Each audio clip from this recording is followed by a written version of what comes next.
The history of humanity after the passing of Prophet Adam as continued to develop. Generation after generation was born, filling the earth with various forms of life and character. Among the descendants of Sheeth as, there was a child who from an early age appeared different from the others. His name was Idris, a person with extraordinary intelligence, a calm demeanor, and a gentle heart. He would later be chosen by Allah as the second prophet after Adam as. From a very young age, Idris was accustomed to sitting beside the wise elders. He listened to every piece of advice, observed the behavior of the people around him, and constantly asked about the meaning of life. Sheeth as, who was known at that time as the guardian of Allah's religion after Adam as, often watched young Idris with astonishment. There was a light in Idris's eyes, a serenity rarely seen in a child his age. As Idris grew into a youth, his intelligence became even more apparent. He could understand difficult matters quickly, solve problems others could not, and even read the signs of nature with remarkable insight. People around him often said, "Idris is a young man blessed with the light of knowledge." During that era, although humans were still few, the seeds of deviation had begun to appear. Some people became lazy in worship, others followed their desires, and some began to forget the commandments of Prophet Adam as. This situation made young Idris reflect deeply. At night, he would look up at the sky, contemplating the greatness of Allah's creation. He felt a calling within him to guide his people back to the right path. Allah, the All-Knowing, saw the sincerity in his heart. Thus, one day Idris was chosen and appointed as a prophet. The revelation came with soothing peace, filling Idris's heart with immense gratitude. He prostrated in humility, knowing that a great task awaited him, to lead mankind, to call them to the truth, and to protect knowledge from the moral decay that was beginning to spread.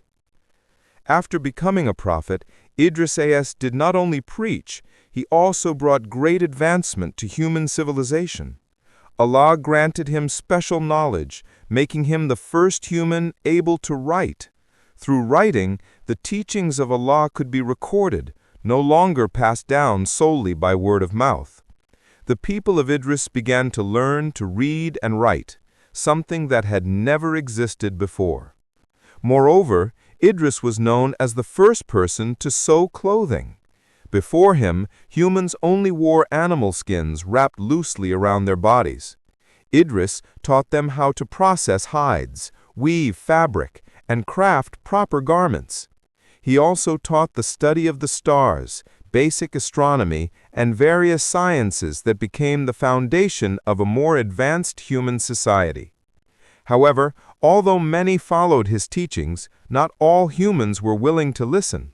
Some people were stubborn, refusing to abandon their bad habits, rejecting every warning he gave.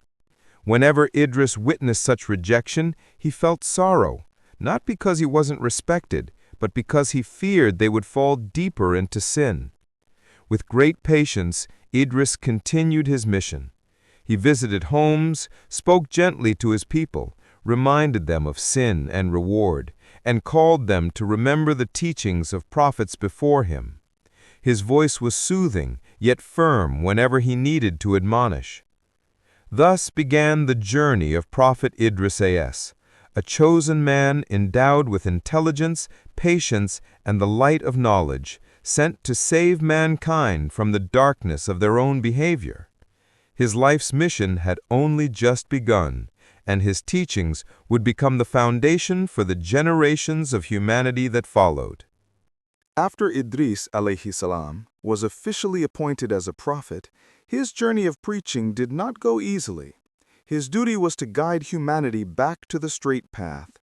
Yet the wider his teaching spread, the more clearly he saw the diverse character of his people. Some were soft-hearted and easily accepted his advice. Some were stubborn, and others rejected Idris's teachings outright, even after witnessing the goodness he brought. Idris alayhi salam taught many forms of knowledge to his people. He taught them how to cultivate the land, how to plant using more efficient techniques, and even introduced the calculation of days and the division of time. All of this made their lives more orderly. Those who were grateful for the progress acknowledged that Idris was a messenger of Allah who brought mercy to them.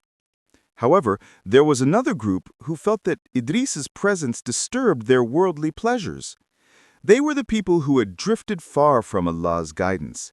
They followed their desires, committed evil openly without shame, and rejected any form of rule that restricted their behavior. When Idris warned them, they turned away. Some even mocked him, saying, "Why should we follow your teachings? Our lives are already fine without your rules." Whenever Idris heard such words, he did not get angry. He simply looked at them with sadness. He knew that a heart already closed off required extraordinary patience. He continued his mission, visiting their homes in the morning and evening, speaking gently yet firmly. One day, Idris alayhi salam gathered the people who were still willing to listen to him in a wide open field. He stood before them with a radiant face. His voice floated softly as he said, "O my people, you were not created for mere play. Allah gave us life so that we may worship Him, guard ourselves from wrongdoing, and spread goodness. Do not let shaitan deceive you. This world is only a temporary stop, not your eternal home." Those who believed felt moved by his words. They sensed the truth within them. But the rebellious people only laughed from afar, thinking Idris was trying to frighten them. Even so, Idris did not stop. He continued striving to improve their character. He taught the importance of honesty, forbade injustice, and commanded them to maintain good relations with one another. Many changed for the better because of his teachings, but evil continued to grow on the other side. One night, Idris alayhi salam sat alone on a hill. The wind blew gently, and the stars shone brightly.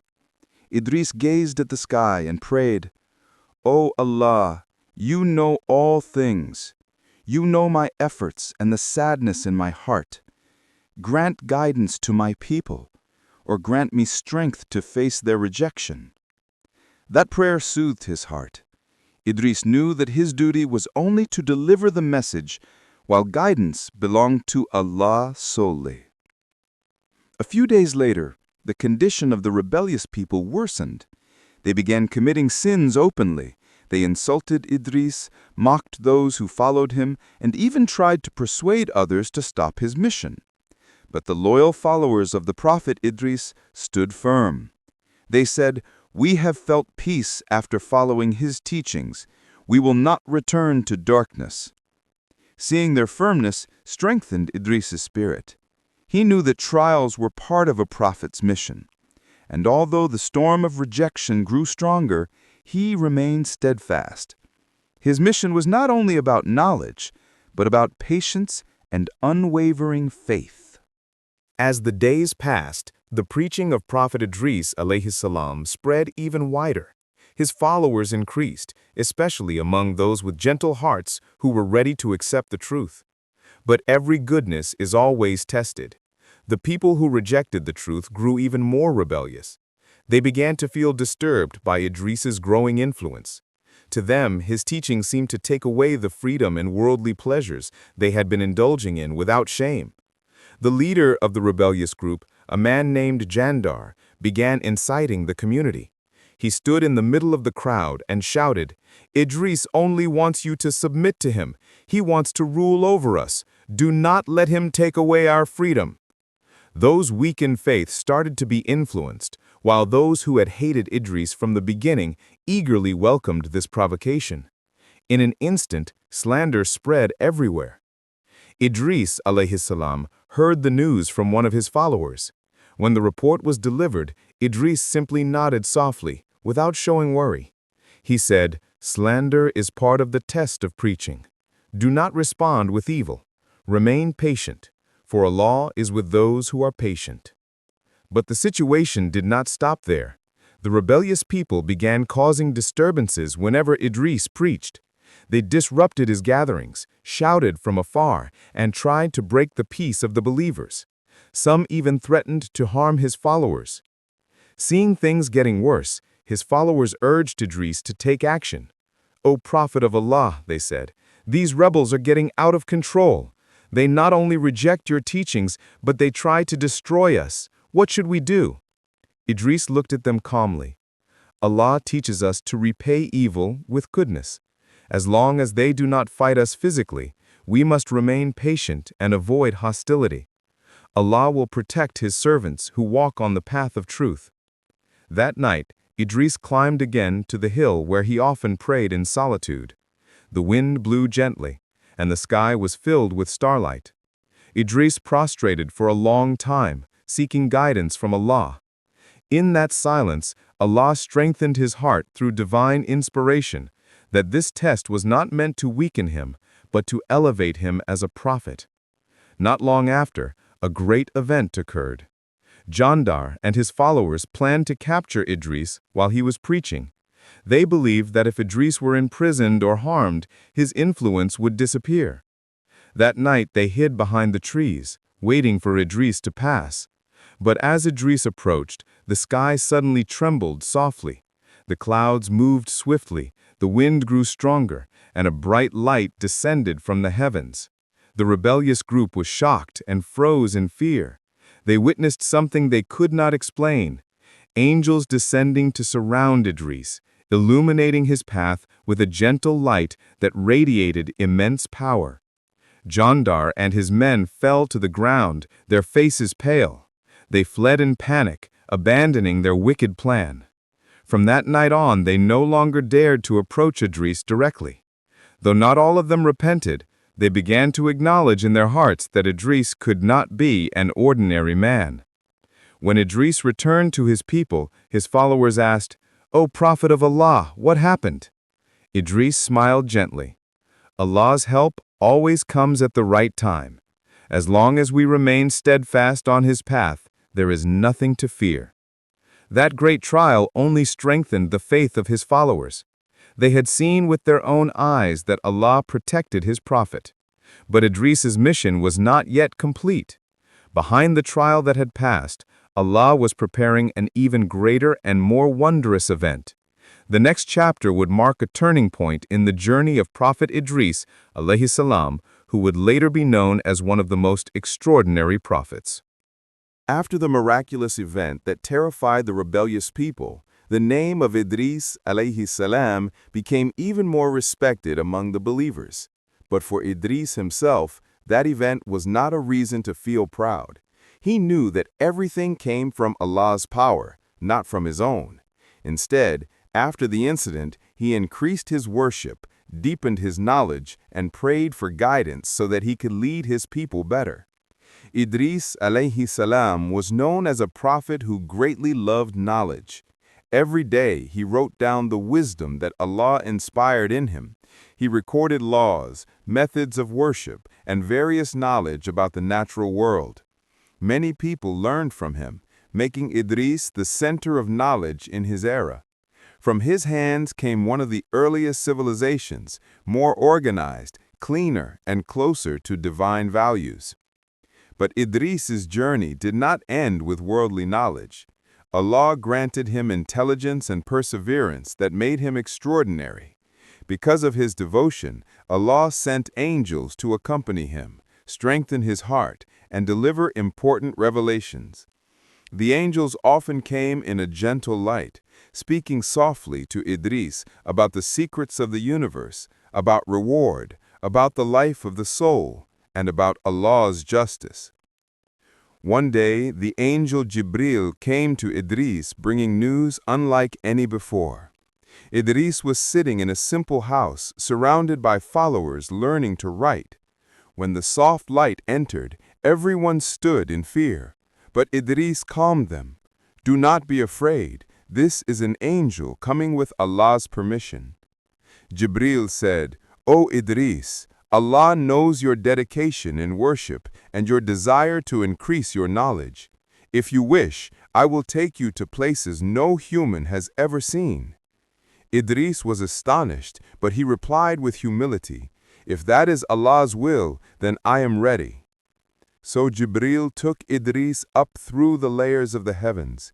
In each layer, Idris saw beings constantly glorifying Allah day and night without ever tiring.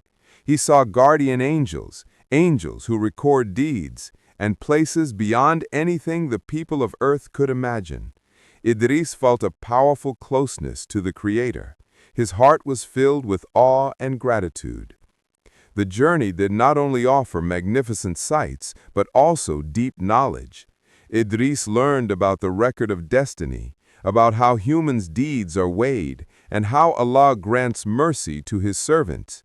He also learned that worldly life is only temporary, while the afterlife is the true place of return. When they reached one of the heavens, a guardian angel spoke words that stunned Idris. "Idris, this is your place. You will not return to the earth like other humans." Jibril explained that Allah had raised Idris to an exalted position because of his faith, patience, and love for the truth. Allah would later reveal in His scripture, "And we raised him to a high station." Idris became the first prophet to be taken up to the heavens as a form of honor. On earth, Idris's followers waited anxiously. They did not know that Idris had departed forever to a realm determined only by Allah. But they continued his teachings, preserved the knowledge he left behind, and lived in righteousness. The ascension of Idris to the heavens became one of the signs of Allah's greatness, closing an important chapter in the life of a prophet filled with knowledge, patience, and sincerity. The ascension of Prophet Idris to the heavens left his people in a time filled with uncertainty. In the first few days, his followers still hoped he would return. They gathered in the house where Idris usually taught, waiting with anxious hearts. But day after day passed, and the angels never brought Idris back to the earth. Slowly, they began to understand. Allah had raised their prophet to a noble place and would not permit him to return. There was sadness, of course, but at the same time, a sense of pride and gratitude emerged. They realized that Idris was not only a leader, but an extraordinary prophet honored by Allah. The elders and young people who had once learned from him formed small assemblies to ensure Idris's knowledge would not be lost. They copied the writings he left behind, taught the laws he established, and preserved the manners and practices Idris exemplified. On the other hand, the rebellious group also knew that Idris had disappeared. Some of them felt relieved, for there was no longer anyone to advise or correct them. But others began to feel fear. The event of Idris's ascension proved what they had long denied. Idris was truly a messenger of God. Whispers of fear grew within them, but many still refused to repent, for arrogance had hardened in their hearts. Meanwhile, the loyal followers of Prophet Idris took an important step. They gathered and appointed several individuals to preserve the teachings. They said, "We cannot allow the teachings of Prophet Idris to vanish. He taught us how to live with knowledge, manners, and devotion. If we do not preserve his teachings, who will?" With that realization, they began structuring a more organized society. They divided roles among teachers, scribes, farmers, clothing makers, and guardians of worship. The knowledge taught by Idris, such as writing, arithmetic, and observing the stars, continued to be developed by the next generations. In a short time, their civilization became more advanced than other groups on Earth. The story of Prophet Idris also spread to distant regions. People from various lands came to learn from his students. They admired how Idris transformed human life from something simple into one that was more orderly and civilized.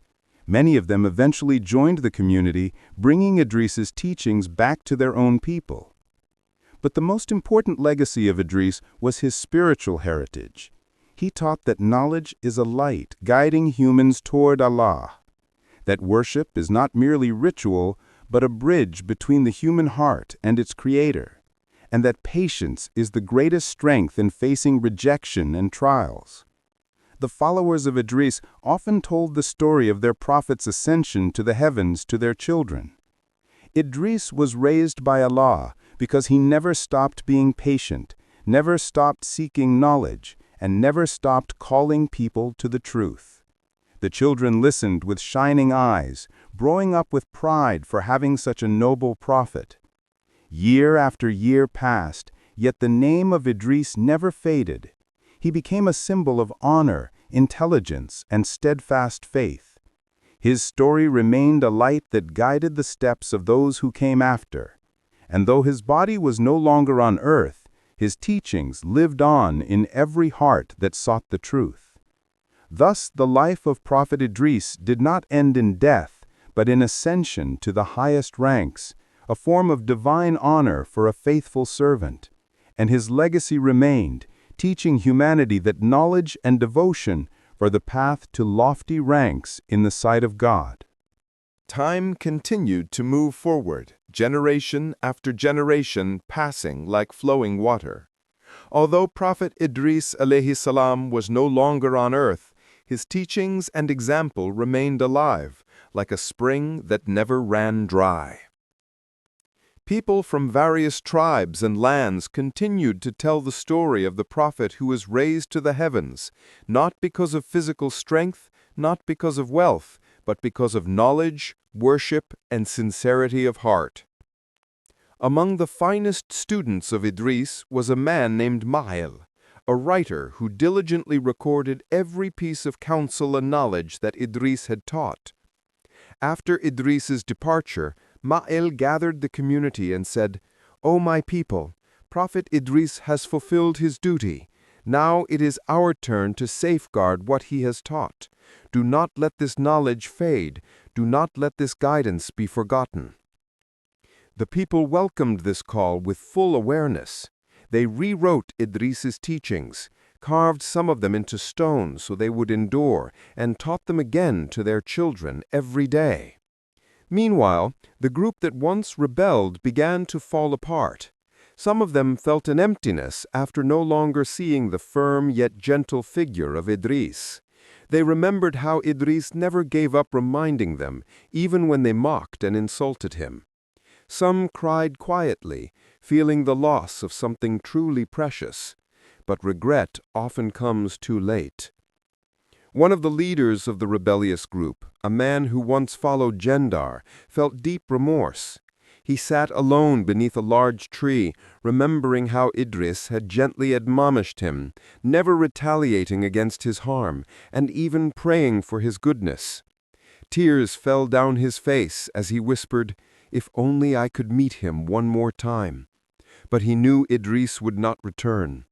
In his sorrow, he approached the followers of Idris and asked to be taught again the teachings he once rejected. They welcomed him with open arms, for that was the legacy of Idris, not to hate, not to hold grudges, and always to open the door to anyone who wished to return to Allah. Little by little, some of the rebellious group began to change, and peace gradually returned to society.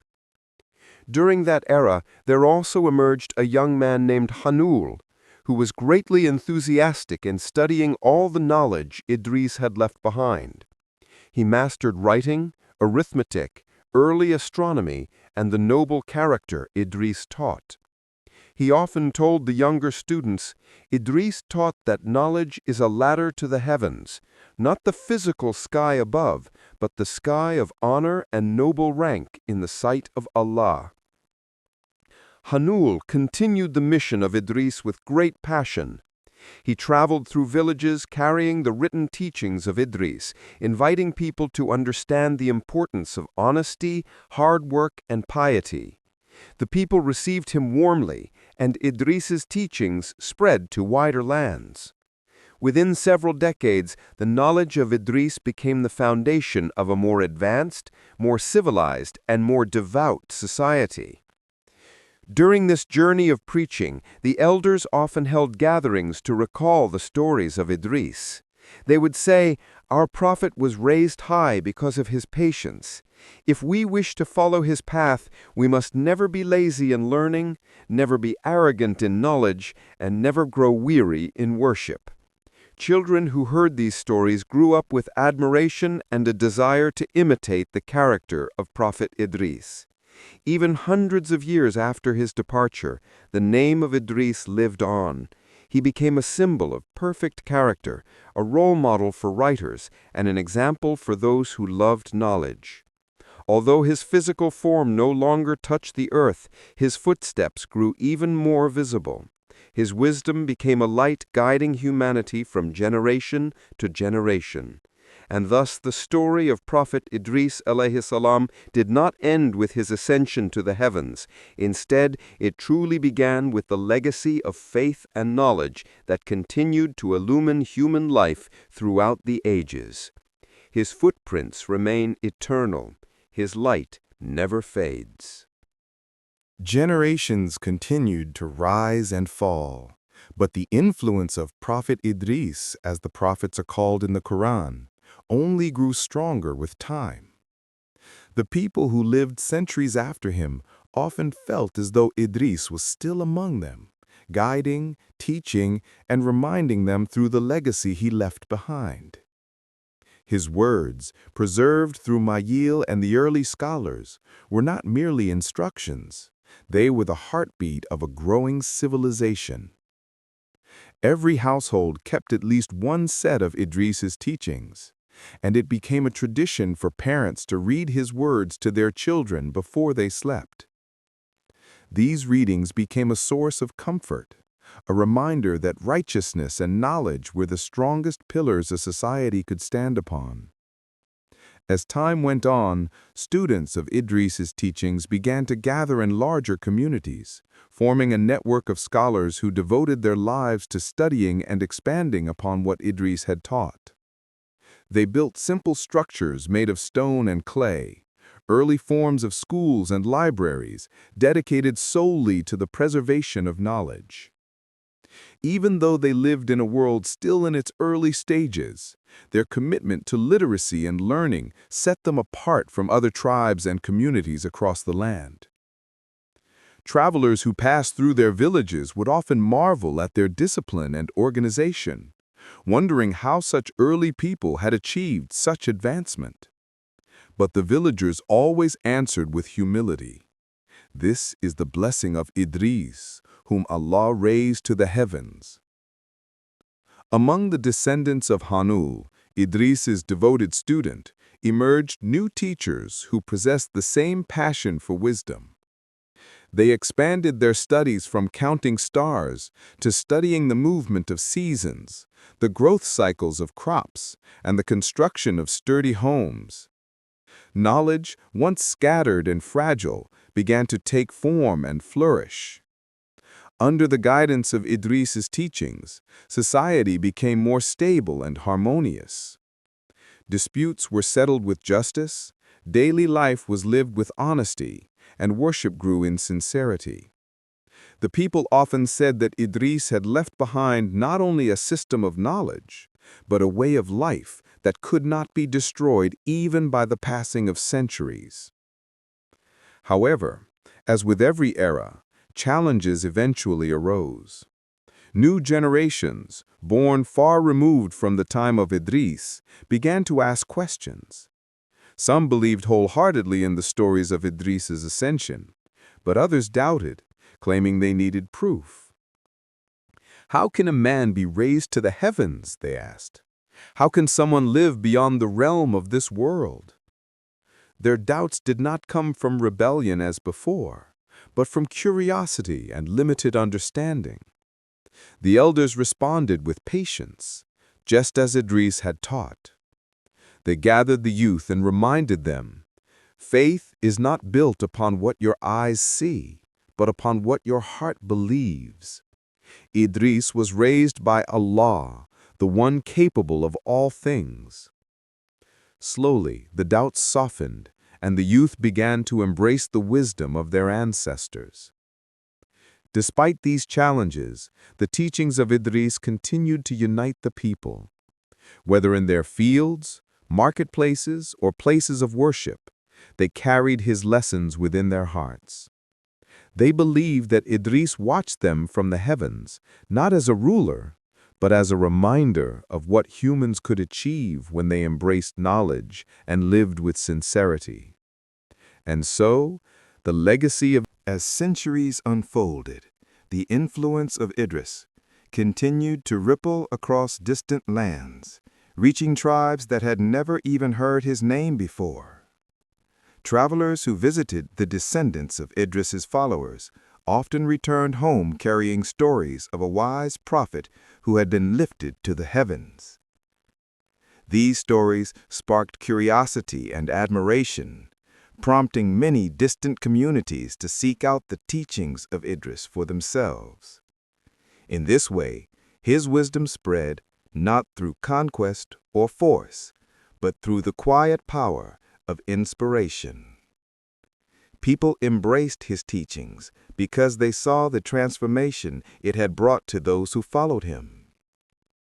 In the heart of the communities that preserved Idris's legacy, a new group of scholars began to emerge. These scholars were deeply devoted to researching, organizing, and expanding the knowledge Idris had left behind.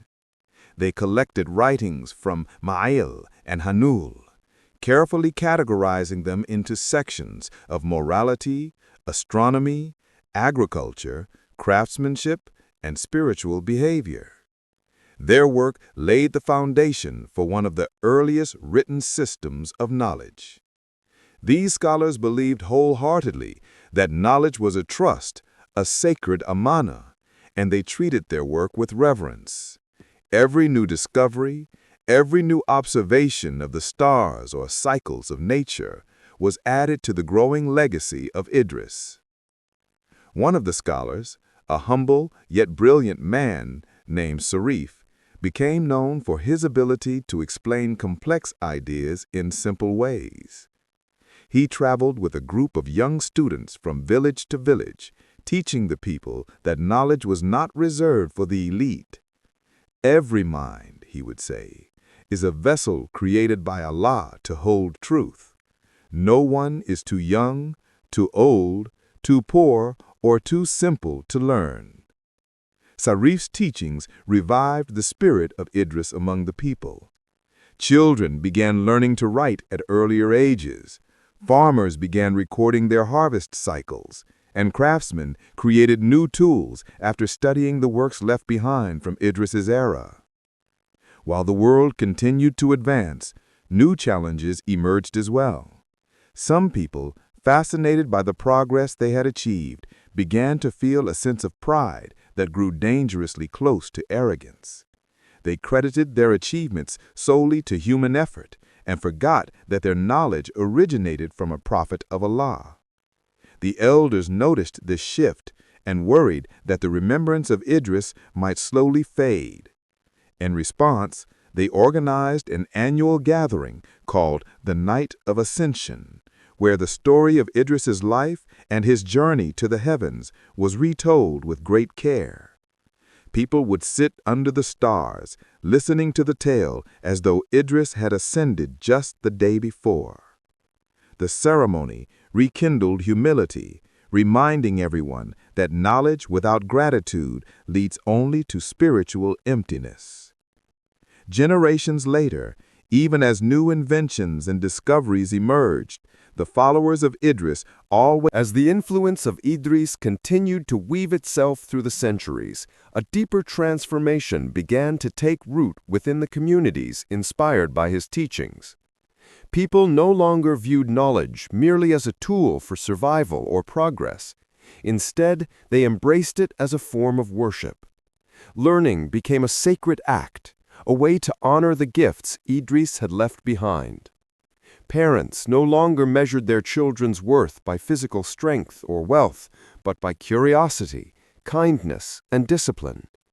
Even the simplest families kept small clay tablets or pieces of bark in their homes, encouraging their children to write letters and draw the stars as a way to connect with the wisdom of the past. Among the many generations shaped by Idris's legacy was a thoughtful young woman named Safira. She was known for her sharp mind and gentle heart, qualities that reminded the elders of Idris himself. Safira spent her days studying old manuscripts while helping her mother in the fields. At night, she would sit under the sky, drawing charts of the constellations Hanul had once described. Her dream was to compile a new star map that could help farmers predict the changing seasons with greater accuracy. The community supported her wholeheartedly, providing her with writing materials, oil lamps, and food so she could focus on her studies. They believed that nurturing wisdom was a responsibility they owed to Idris. But not all was peaceful. In a distant region, a tribe known as the Zaran had grown increasingly powerful. They admired the advancements made by the followers of Idris, yet envied the unity and prosperity that came from their shared values. The Zaran people were skilled craftsmen and warriors, but they lacked the spiritual foundation Idris's teachings provided. Their leaders debated whether to attack and conquer the communities that carried Idris's legacy. "If we control their knowledge," one of the chiefs declared, "we will control the world." But others felt uneasy, for they had heard tales of Idris being raised to the heavens, an act they believed signaled divine protection over his followers. Sensing the growing tension, the elders of Idris's lineage gathered for counsel. They did not want war, nor did they want to hide away in fear. Instead, they sent Sarif, now an old man with a white beard and steady voice, to speak with the Zaran leaders.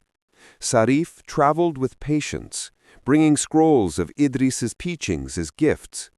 When he arrived, he was greeted with suspicion, but his calm and humble presence softened the hearts of many. He explained that knowledge was not meant to be hoarded or used for domination. Knowledge, he said, is like light. If you try to trap it, it will die. But if you share it, it will illuminate everything around you. The Zaran tribe was moved by Sarif's sincerity. Many leaders admitted they had been blinded by ambition.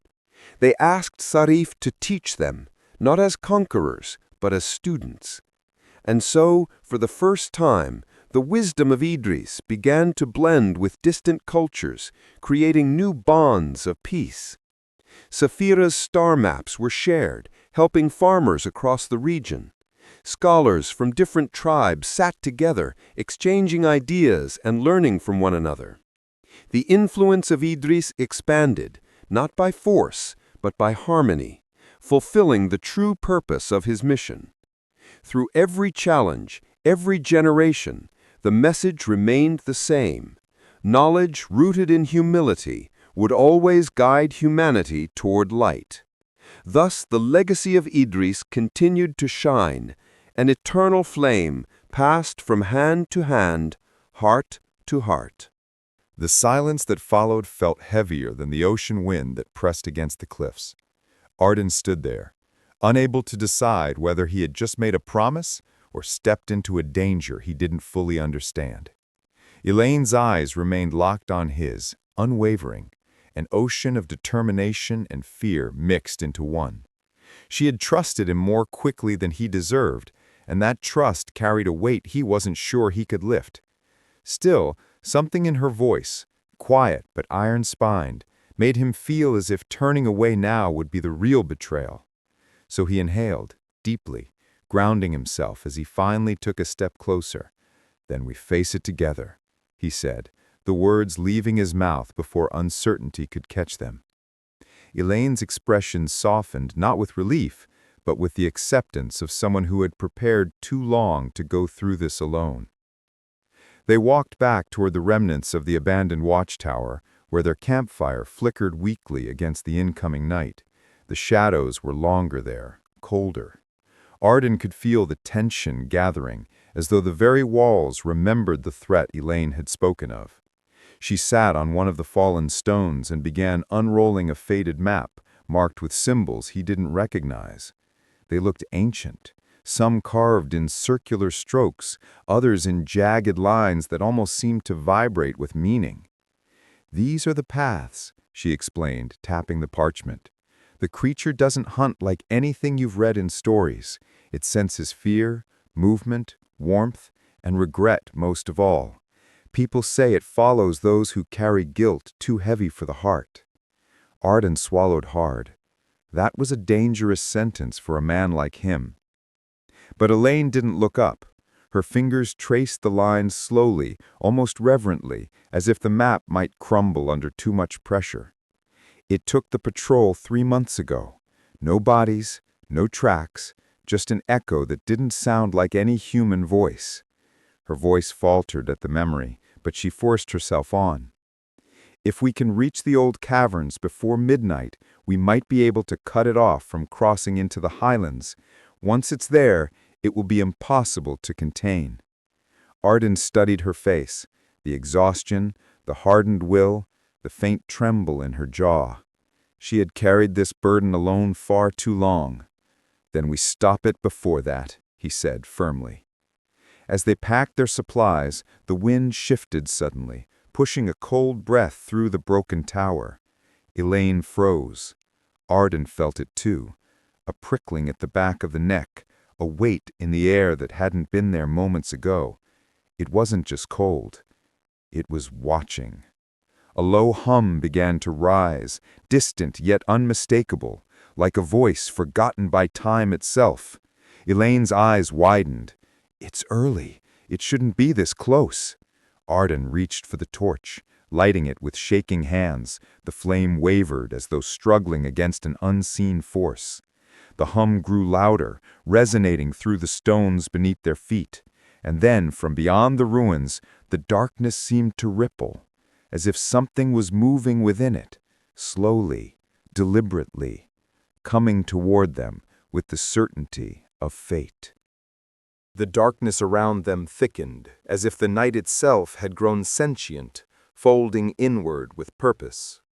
Arden tightened his grip on the torch, its unsteady glow carving trembling lines across the ruined stone walls. Every instinct screamed for him to step back, to retreat, to reconsider every heroic thought he had ever entertained. But Elaine did not move. She stood rooted to the ground, her breath shallow yet controlled, her gaze fixed on the shifting void beyond the tower's broken archway. "Don't look directly into it," she murmured, her voice barely more than a hush. "It draws strength from attention, from acknowledgement." But Arden could not stop himself. Morbid curiosity tugged at him like a hook under the ribs. A glimmer appeared, faint, blue, pulsing like a dying star. Then another, and another. They floated within the darkness, distant yet impossibly close, dancing in a rhythm that felt too precise to be random. The hum grew deeper, vibrating through Arden's bones, filling his chest with a pressure that bordered on pain. It was not just sound, it was emotion, an overwhelming surge of grief so intense that Arden staggered, nearly dropping the torch. Memories flashed behind his eyes, his mother's funeral, the argument he never apologized for, the promise he had broken years ago and buried beneath excuses. A wave of guilt crashed through him, suffocating, dissolving the edges of the present moment. The creature wasn't approaching them, he realized. It was reaching inside them. Elaine caught him before he collapsed fully, gripping his arm with surprising strength. "Stay with me," she commanded. He forced his eyes away from the lights, anchoring himself to the firmness of her hand, the steadiness in her expression. Her face was strained, sweat gathering at her temple, but her grip did not waver. "This is how it hunts," she said. "It unravels people from the inside. It shows them the weight they've tried to ignore." Arden clenched his jaw, pushing back against the tide of emotion. The pressure in the air was suffocating now, as if the atmosphere itself had thickened. The lights drifted closer, revealing faint outlines, like tendrils of smoke, like the memory of hands that had never been human. Suddenly, Elaine pulled him backward. "We're leaving, now." She grabbed the map, her satchel, and slung them over her shoulder in one swift motion. Arden did not argue. They sprinted toward the narrow path leading down the cliff, the torch's flame sputtering violently as if terrified. Behind them, the humming surged, rising to a pitch that threatened to shatter the air. The ground trembled, not dramatically, but enough to betray the thing's nearness. As they reached the trail, Arden dared a final glance over his shoulder. The darkness he had seen moments earlier was no longer shapeless. It had depth now, form, like a silhouette carved from shadow and sorrow, tall and impossible. They ran harder. The path twisted beneath their feet, loose stones sliding off the edge into the vast black sea. The wind whipped at their faces, cold and furious. Still, the presence behind them followed, not with footsteps, but with a pulsing pressure that bent the night around it. Arden's heartbeat pounded in his ears, each breath searing his lungs, but fear kept his legs moving. Elaine led the way, never hesitating, even as the terrain grew treacherous. She knew this land. She had walked these paths before, perhaps too many times in fear of this very night.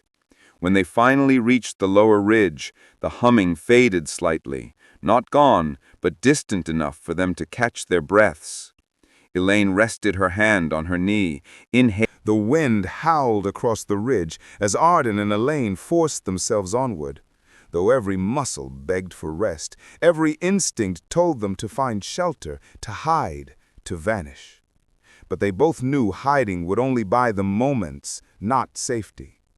The creature, whatever it truly was, had learned the shape of their fear, and Arden could feel its awareness brushing the edges of his thoughts like cold fingertips searching for an opening. As they descended into the narrow canyon carved by centuries of rainfall, the darkness deepened, swallowing even the faintest glimmer of starlight. Elaine paused, raising her hand in warning. "Listen," she whispered.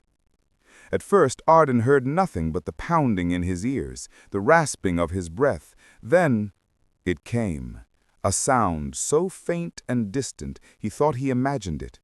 A soft, rhythmic tapping, like droplets hitting stone, but too steady, too deliberate. Elaine's face tightened.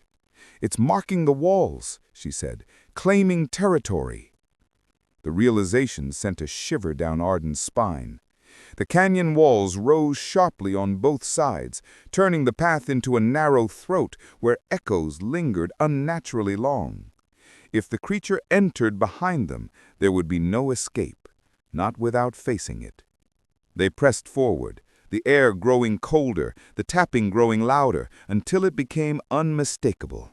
Not water, not wind, fingers, long, clawless, human-like fingers tracing the stone in slow, searching lines. Arden fought the urge to run blindly. Panic was exactly what the creature wanted. It fed on it, grew stronger in it. Elaine reached into her satchel and pulled out a thin silver instrument the length of her palm, engraved with ancient markings that shimmered faintly even in the darkness. She pressed it into Arden's hand. "If it reaches us, use this," she said. "It won't kill it, but it will slow it down." Arden stared at the artifact, feeling its strange warmth pulse against his skin, as though it possessed a heartbeat of its own. "Why me?" he asked, his voice barely steady. Elaine didn't answer immediately. Instead, she looked at him with a mixture of fear and certainty. "Because it's following you," she said quietly. "It has been since the tower." Arden felt the canyon tilt beneath him, the weight of her words pressing into his chest. Why him? What had he done? But there was no time for questions. The tapping stopped, abruptly, unnervingly. Silence filled the canyon, so complete that Arden's own heartbeat sounded foreign, intrusive. Elaine grabbed his wrist. "Move, slowly." They stepped forward with cautious precision, each footfall deliberate, as though disturbing the ground too harshly might summon the shadow behind them. They reached a bend in the canyon, and for a moment Arden dared to hope they had gained distance. But then came the hum, a low, resonant vibration that grew with every passing breath, rolling across the canyon walls like thunder trapped underground. The shadows shifted, and Arden saw it, only for a second, only as a distortion of the air, like heat rising from stone, but it was there, watching, waiting. The silver instrument in his hand pulsed violently, reacting to its presence. Elaine drew closer, her shoulder brushing his as she steadied her breath. It won't stop, not until it gets what it wants. Arden swallowed hard. And what is that? Elaine finally looked at him, really looked at him, with an expression that carried both dread and something he could not decipher. "You," she said. Arden felt the world narrow to a single suffocating point as Elaine's words echoed inside him, cold and immovable. You. Every instinct he possessed rebelled against the idea, but before he could speak, the humming deepened, vibrating through the ground and up his legs until it reached his ribs, shaking them. The air thickened with a kind of darkness that was not the absence of light, but the presence of something ancient, older than the canyon, older than the stones beneath their feet. Elaine gripped his arm and pulled him forward, forcing him to move even as his legs trembled. "Don't stop," she said, her voice trembling despite her attempt at strength. Arden looked over his shoulder just once, long enough to see the shadow detach itself from the canyon wall, like ink dissolving in water. Its form flickered, shifting between a tall human-like silhouette and a crawling mass of smoke that dragged itself forward without sound. He turned away with a gasp. The path narrowed again, and Elaine guided him toward a small crevice hidden between jagged slabs of rock, barely wide enough for a person to slip through. "Inside," she ordered. "Now." Arden hesitated only a moment before squeezing into the crack, feeling the stone scrape his shoulders. Elaine followed, placing her hands against the rock to steady herself. "This way," she whispered, guiding him into a confined tunnel that sloped downward into darkness so heavy it felt solid. Behind them the hum became a roar, as the creature's shadow pressed toward the entrance, but it did not enter. Instead, it lingered, its presence seeping into the stone like cold water. Elaine exhaled shakily. "It can't pass through here, not fully. The markings on the tunnel, look!" Arden raised the silver instrument, and for the first time, he noticed faint inscriptions etched into the rock, glowing softly in response to the artifact's warmth. The symbols formed a protective pattern, ancient and delicate, like constellations trapped in stone. "What is this place?" Arden whispered. Elaine brushed the wall with her fingertips. "A refuge," she said, "built for those who knew this creature long before our time. They tried to contain it, and failed. But they left behind places where its power weakens." Arden swallowed, struggling to focus through the fear knotting in his stomach. "Why does it want me?" Elaine hesitated again, the weight of her silence almost crushing. "Because of the dreams," she finally said. "You're not the only one who's seen it at night, but you're the only one it answered." Arden's heart pounded violently. Those dreams, those blurred visions of a shifting figure calling to him, reaching for him. He had dismissed them as nightmares. "I never called back," he insisted. Elaine shook her head. "You didn't have to. It marked you, chose you." The tunnel vibrated softly as the shadow outside dragged one long, distorted limb across the entrance, testing the barrier. The rock shuddered but held. Arden felt the instrument pulse again, stronger than before, as though responding to the creature's attempt to draw closer. "Tell me what it wants from me," Arden said, voice barely above a breath. Elaine met his eyes, her expression filled with a sorrow so deep that it made his chest tighten. "It wants to return," she said softly.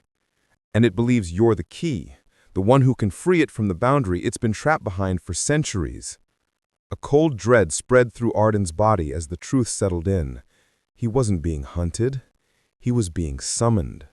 The tunnel deepened into a darkness that seemed to breathe, and every step Arden took felt heavier than the last, as if the air itself pressed down on him with unseen hands. The silver instrument grew warmer in his grip, pulsing gently like a heartbeat, guiding them deeper through the narrow passage. Elaine moved ahead of him, her fingers brushing the glowing inscriptions as though confirming that the ancient protection still held. "Keep close," she murmured, her voice steady but laced with urgency. Arden followed, though each echo of their footsteps made him flinch, imagining the creature's shadow creeping along behind them. Far above, the canyon had fallen silent, but that silence was not comforting. It was expectant, like the pause before a storm breaks. As they rounded a bend, the tunnel widened into a small chamber, its walls carved with even more elaborate patterns, spirals interlocking with symbols that resembled twisted vines and stars. At the center of the chamber lay a stone pedestal, cracked but still standing, and atop it rested a fragment of crystal that shimmered faintly when the silver instrument drew near. Elaine approached it cautiously. "This," she whispered, "is part of the boundary." Arden stared at the crystal, which emitted a faint hum that resonated with the vibration in his palm. "You mean, this is what's holding it back?" Elaine nodded. "One of several anchors. If any of them break, the barrier weakens. That's why it calls to you. It needs someone who can unravel him." Arden shook his head vehemently. "I don't know anything about boundaries or anchors or ancient creatures. Why would it choose me?" Elaine hesitated, then turned to face him fully. "Because of your bloodline. One of your ancestors helped seal it away. The creature remembers the bond, and it wants the seal reversed." Arden felt the ground tilt beneath him. His family had always spoken of strange dreams passed down through generations, of a watcher that appeared at the edges of sleep. He had dismissed them as folklore, superstitions meant to explain night terrors. But now the truth pressed against him, undeniable and terrifying. "If that's true," he whispered, "then I'm a danger to everyone." He backed away from the pedestal, but the crystal pulsed, casting a streak of pale blue light across his face. Elaine reached out, catching his arm. "Listen to me," she said. "You are not the danger. It is. You are the one with the potential to stop it." Her voice trembled with conviction, but Arden felt the weight of her words like chains. "Stop it how?" he demanded. "By destroying the anchors? Strengthening them? Facing it?" She looked down, unable to meet his gaze. I don't know yet. The writings are incomplete. But I do know this. You can't run from it. The more you try, the stronger its pull becomes." As if summoned by her words, the entire chamber vibrated with a low, resonant growl that didn't come from any physical creature. The crystal flickered violently, and the inscriptions on the walls dimmed as though something pressed against them from outside. Arden clutched the silver instrument, which now burned hot, forcing him to grit his teeth. "It's here," he breathed. Elaine lifted her torch, scanning the chamber walls. "No," she said slowly, fear creeping back into her voice. "Not here. But close. Too close." The growl deepened into a tremor, shaking dust loose from the ceiling. Arden stepped back toward the pedestal, drawn not by curiosity, but by a strange magnetic pull that made his heart race. "It's calling me again," he whispered. Elaine grabbed his shoulders, her eyes fierce. "Fight it, Arden! You must fight it!" But even as she spoke, the shadows along the chamber walls began to Darkness swallowed the chamber so completely that Arden could no longer distinguish the walls from the air. Even the faint glow of the crystal vanished as if smothered by an unseen hand. Only the echo of the ancient voice lingered, threading itself through the silence like a cold breath against the back of his neck. Arden's pulse hammered in his ears, and he clutched the silver instrument tighter, feeling its once burning surface turn icy as frost crept along the metal. Elaine's hand found his arm in the pitch black, trembling slightly, despite her attempt to sound steady. "Don't move," she whispered. "It's testing the boundary." But the chamber itself seemed to move around them, shifting like a living thing, the floor vibrating with a slow rhythmic thrum that mimicked the beat of a distant, monstrous heart. A faint glow emerged from the far end of the room, thin tendrils of gray light, coiling like smoke, not illuminating but outlining the presence of something enormous, pressing against the veil that separated their world from the creatures. Arden felt its attention lock onto him, as tangible as a hand gripping his spine. Thoughts that were not his own slithered into his mind. Images of towering black landscapes, skies split open with storms of ash, and a colossal silhouette chained in a pit of endless night. "You were meant to unbind me," the voice whispered, its tone heavy with longing and command all at once. Arden staggered, almost pulled forward by the sheer force of that mental grip, but Elaine yanked him back sharply. "Stay with me," she hissed, her voice cracking under the strain. Her torch suddenly sputtered back to life, its flame weak and stuttering, but just strong enough to reveal the shadow stretching across the chamber wall, longer than any creature should cast, its edges writhing as if alive. The light made the presence recoil slightly, the gray tendrils retreating, but the shadow remained, anchored to Arden like a second silhouette. "It's marked you," Elaine said, horror widening her eyes. "It's not just calling you, it's claiming you." Arden felt a surge of dread, hot and suffocating. "How do I break it?" he gasped. Elaine looked toward the pedestal, then back at him. "There's only one way we know of. Reinforce the anchor. But doing that means channeling the boundary's energy through a living conduit." Arden's stomach twisted. "A conduit? You mean—" "Yes," Elaine whispered. "It has to be you." Before he could respond, the chamber shook violently, stones raining down from the ceiling as a deep, guttural roar ripped through the air, no longer a distant threat, but an immediate assault. The inscriptions along the walls sparked to life in blinding flashes, reacting instinctively like a last line of defense. The creature struck the barrier again, and a jagged crack appeared above the pedestal, emitting a burst of cold wind that sucked the warmth from the room. Arden, driven by instinct more than courage, stumbled toward the pedestal, raising the silver instrument as the chamber's glow intensified. The shadow surged forward in retaliation, stretching across the floor like a tidal wave of darkness, its whisper now a command: "Return me to the world you stole." Arden screamed as a sharp pain lanced through his skull, but he slammed the instrument onto the crystal fragment. A shockwave burst outward, throwing Elaine into the wall and blasting the shadow backward.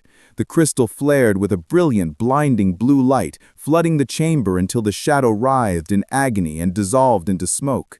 The roar faded into a distant echo. The chamber trembled, then fell still. Arden collapsed to his knees, gasping, hands shaking as the blue glow dimmed to a soft pulse. Elaine crawled to him, voice raw.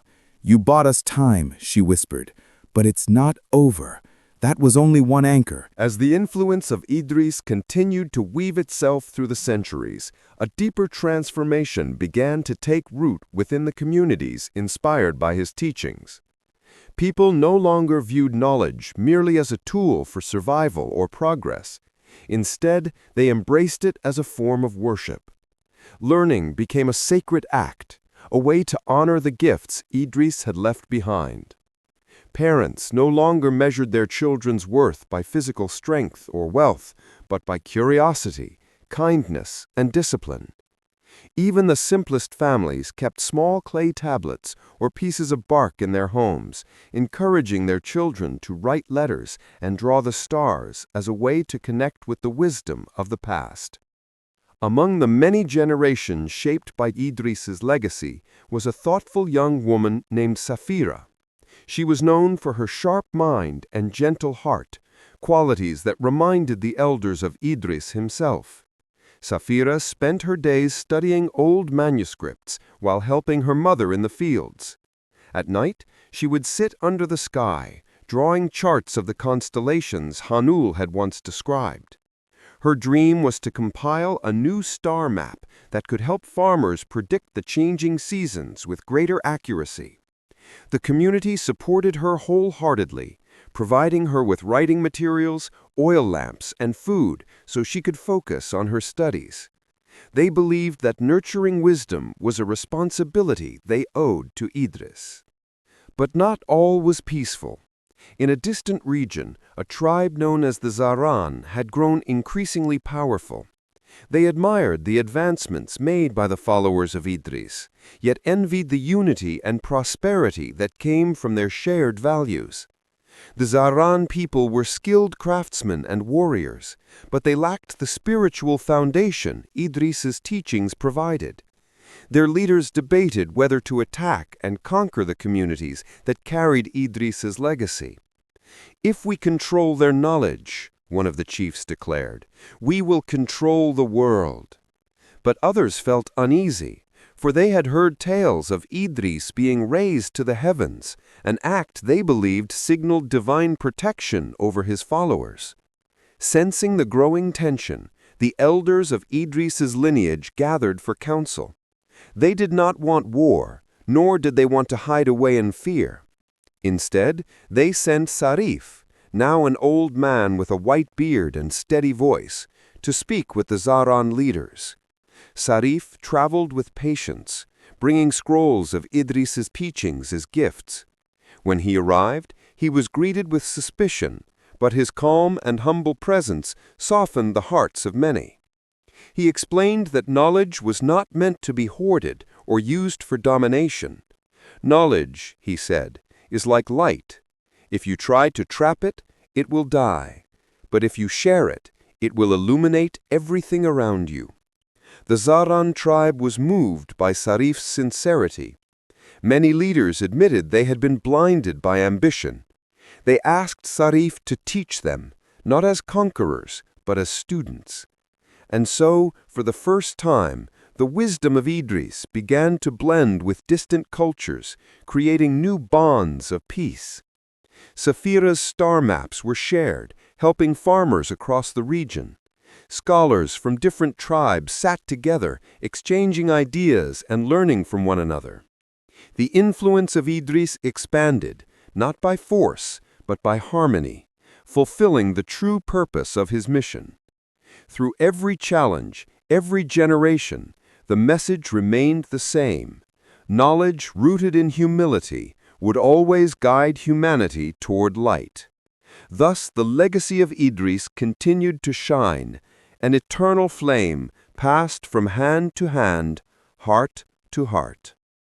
The moment they stepped outside the chamber, Arden felt as if the air itself had changed, thicker, colder, carrying a faint metallic scent that clung to the back of his throat. The world beyond the cavern looked the same at first glance, but something subtle had shifted. The sky, usually pale and soft with morning mist, now shimmered with thin streaks of dark red like bruises spreading through the clouds. Elaine noticed it too, her brows furrowing as she tightened the straps of her satchel. "The boundary is weakening faster than expected," she murmured. "Your interference disrupted its grip, but it also woke it more fully." Arden swallowed hard, the weight of his actions pressing down on him like a mountain. "If stopping it means destroying more anchors, then we move now," he said, though his voice trembled with exhaustion. Elaine nodded but hesitated, glancing at Arden as though measuring his strength. "There's something you need to understand before we rush toward another anchor," she said quietly. "The creature isn't after freedom alone, it's after you. You're the key to linking the fragments. It recognized you the moment you entered the chamber." Arden froze mid-step, the memory of the shadow's lingering whisper scraping through his mind like the drag of iron on stone. "Why me? I'm no guardian. I'm not even trained. I was never meant for this." Elaine's expression softened, the first flicker of sympathy cutting through her usual sharp resolve. "You weren't chosen. You were inherited." She pulled a worn piece of parchment from her cloak and handed it to him. When Arden unfolded it, he saw a sigil, one matching the mark that had flared on the pedestal when he touched the crystal. "Your ancestor was one of the original seal-bearers," she explained. "Their bloodline carries a resonance with the anchor network. The creature sensed it." Arden stared at the parchment, numb. "So my family line brought this curse on me?" "Not a curse," Elaine corrected, though her voice carried a grieving note. "A responsibility, one that has slept for centuries. Until now." Before Arden could respond, the ground beneath them trembled, a long, rolling shudder that traveled through the earth like something massive shifting deep underground. Birds erupted from the treetops, screeching as they scattered across the bruised sky. Elaine's head snapped toward the east, her eyes narrowing. That wasn't the creature. That was an anchor destabilizing. The next one is failing. Arden shoved the parchment into his cloak and ran after her as she sprinted across the forest floor, roots and stones blurring under their feet. The tremors grew stronger, accompanied by a low, throbbing hum that vibrated in Arden's ribs. The forest thinned, revealing a vast plain of cracked earth that looked as though it had been torn open from below. At its center stood a monolithic stone tower, half collapsed, pulsing with faint orange veins of destabilized energy. "This is the Eastern Anchor," Elaine said, breathless. "It's been dormant for nearly a century. If it ruptures completely, the boundary will tear open here." Arden stared at the tower, fear twisting his stomach. "Tell me what to do." Elaine drew a deep breath. "You have to synchronize with the tower the same way you did with the crystal, but this time it won't resist you. It will drain you." Arden stepped forward, despite the chill crawling down his spine. The tower's hum grew louder, vibrating through his bones. He reached out, placing his hand on the glowing stone, and instantly felt a surge of unbearable heat, like molten metal pouring through his veins. A strangled cry escaped him, but he did not pull away. The tower's energy pulsed violently, fighting collapse as Arden poured his strength into stabilizing it. Darkness crept at the edges of his vision. Elaine shouted something he couldn't hear. The ground cracked open beneath the tower, a blinding pillar of light shooting upward as the anchor responded to Arden's touch, either stabilizing or detonating. He couldn't yet tell. And as the world shook around him, Arden realized that each anchor would only take more from him than the last, and that he might not survive stabilizing them all. The light engulfing Arden surged higher, swallowing the tower, the cracked earth, and the sky above, until everything became a blinding expanse of white. For a moment he felt weightless, suspended between existence and oblivion, his heartbeat echoing like distant thunder inside an endless void. Then the pressure shifted, no longer crushing, but pulling, guiding him deeper into the anchor's core, where echoes of ancient voices whispered in a language older than memory. He felt their fear, their hope, their final desperate attempts to seal the creature long ago. They had carved their will into the anchors, leaving behind fragments of themselves as guardians. Now those fragments were reaching for him, binding their strength to his bloodline in a final gamble to sustain the boundary. Arden gasped as the white glare dimmed, resolving into a vision of shimmering threads stretching into infinity, each thread a pathway to another anchor. Most flickered faintly, weakening, their energy bleeding into the void. But one pulsed brighter than the rest, the central anchor, the heart of the barrier. It was failing. He felt Elaine's distant voice calling him back, urging him to let go, but the vision held him fast. He understood now. Stabilizing each anchor individually would only delay the inevitable. The creature's awakening had accelerated the collapse.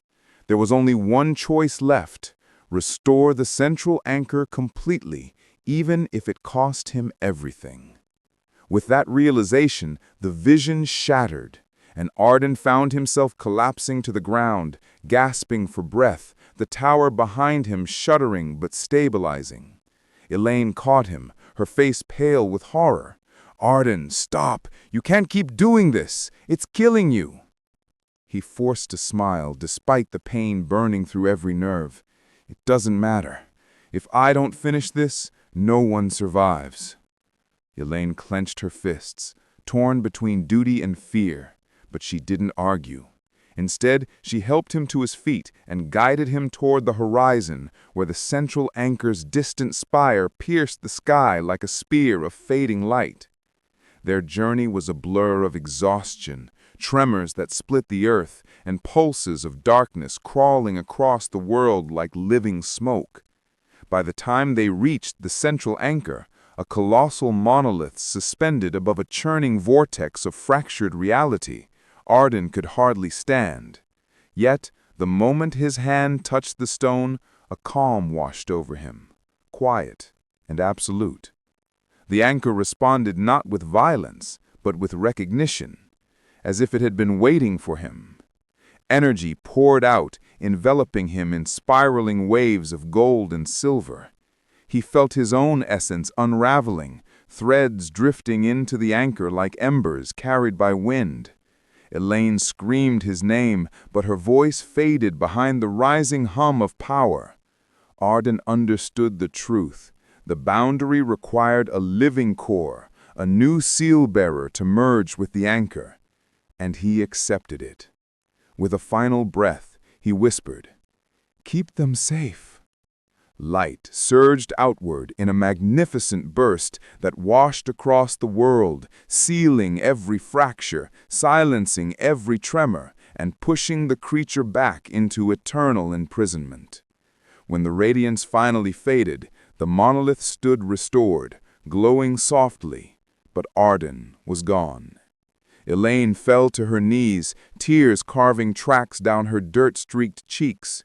She placed a trembling hand on the anchor's warm surface, and for a moment she felt a faint heartbeat pulsing within the stone.